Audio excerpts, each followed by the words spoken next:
Welcome back to AM Northwest. I think we can all agree that the #1 complaint of new moms and dads is not enough sleep for themselves or for the new baby. So here with a recipe for getting your baby to sleep longer is nurse and infant care expert Kim Stolte. Hi, Kim. Good morning. Nice to have you back on the show. Yes, thank you. Well, your baby looks beautiful. Yes, really, very well behaved baby. You are a baby care expert. Look at that child. It's new babies. They don't sleep through the night primarily because they're hungry, isn't it? It's exactly. feeding. Yes, they need to eat a lot. So every 2 to 3 hours, the first couple weeks, actually until they're about 10 or 12 pounds, they need to eat very frequently. Very often. And how can you tell when your baby really needs to go to sleep? Well, after they're very well fed, so you know that they've eaten enough, you know that they're not hungry, then that's pretty much they need to go back to sleep. And even when they're brand new born babies, are you trying to get them into a routine? Yes, I mean that's ultimately our goal. They usually the first couple of weeks they don't know the difference between night and day. But what I often teach when I teach childbirth class and teach new parents at the hospital is have the daytime be kind of busy. Feed them a lot during the day, feed them a lot, keep them awake, you know, lights are on. And then at night, it's nighttime. It's dark, it's quiet. You only get up, change a diaper, feed them, go right back to bed. No singing songs, no playing, no chatting. You know, it's just very quiet. Okay. And then eventually they'll learn. Because is the idea that they then follow your schedule opposed to you following their schedule? Yes, especially with the day and night. So eventually they'll learn that night is quiet, just eat and go right back to bed. So they do learn that.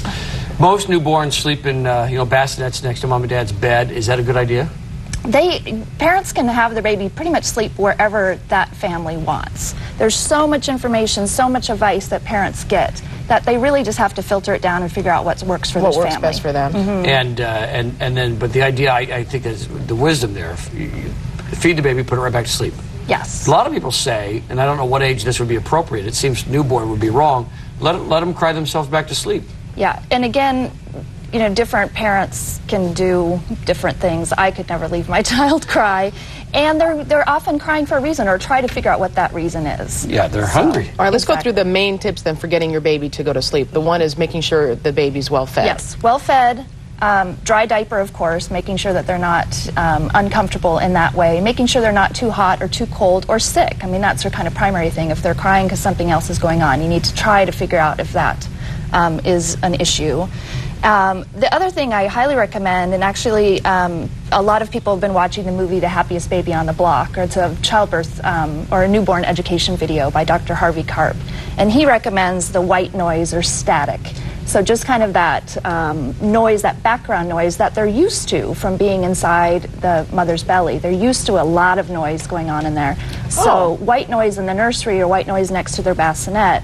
So an AM radio or a fan. A fan, you know, you have to make sure they're not cold, but the noise is what's the important part. Car alarms, sirens, not such a good thing. Yeah, okay, right. So our neighborhood is out. Yeah. I imagine the other thing to make sure that they have a good night's sleep is a dry diaper. Yeah, the dry diaper is really important just to be comfortable, to make sure that they're not, you know, sitting in a wet diaper. So, and then really secure. Again, going back to the fact that when they were inside their mother's womb and being, that they were very cozy, that they were very tight. They weren't squirming, they weren't able to squirm, or they squirmed but they were contained.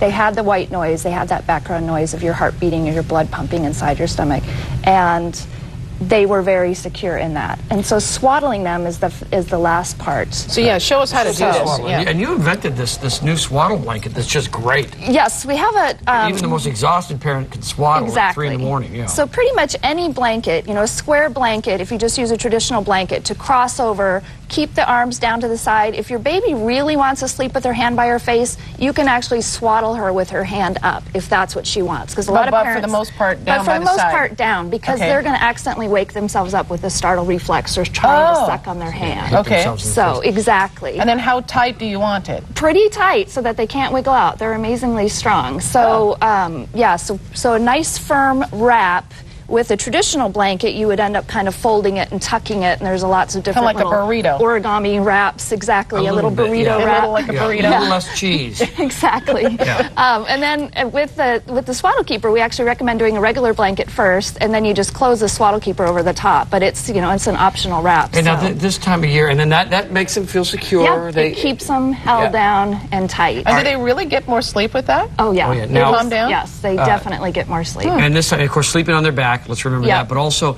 this time of year, it's warm outside. How Yeah. many blankets do you want? So- Is that an issue? This is pretty thick right here, but a lot of times, even if it's warm outside, we have air conditioner cooled houses. So Right. babies generally need to be kept, you know, somewhat warmer. So you would probably have her hat off, or you would probably, what's nice too is you can leave her feet hanging out. All right, They're and if not it's too warm, gonna- use a thinner blanket Yeah, too. It works exactly. just as well. All right. And just leave their feet out. All very, very good points. We want everyone to know we have this information too, your info on our website, katu.com, so people can check it out.